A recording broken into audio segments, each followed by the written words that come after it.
অনেক আমল করেছেন, অনেক ব্যর্থ হয়েছেন, কোনো ফল পাননি।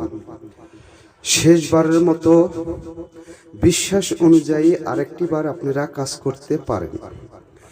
যদি কাজ না হয়, আপনার জুতা আমার গাল। সূরা ইখলাস মাত্র 11 বার জপ করবেন এশার নামাজের পরে এক বৈঠকে বসে।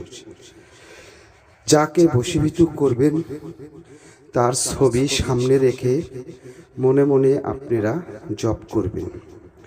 সেক্ষেত্রে গোলাপ জল ছিটিয়ে দিয়ে আগরবাতি জ্বালিয়ে আসন বানাইয়ে আপনি কাজটি করবেন। অবশ্যই আপনাদের ফলাফল দ্রুত পেয়ে যাবেন। অনেক চ্যালেঞ্জ থেকে করেছেন, ফল পাননি, তাদের মতো ফালতু আমাকে মনে করলে জীবনেও আপনারা কাজে সফলতা লাভ করতে পারবেন না। আমি চ্যালেঞ্জ দিলাম। যদি এই ধরনের ভিডিওগুলো ভালো লাগে সাথে থাকবেন। তারপর এই মন্ত্রটি 3 বার জপ করতে হবে চক্ষু বন্ধ করে। ইনশাল্লাহ উপকার দ্রুত পেয়ে যাবেন। যদি ভালো লাগে সাথে থাকবেন। আজ এই পর্যন্তই। খোদা হাফেজ।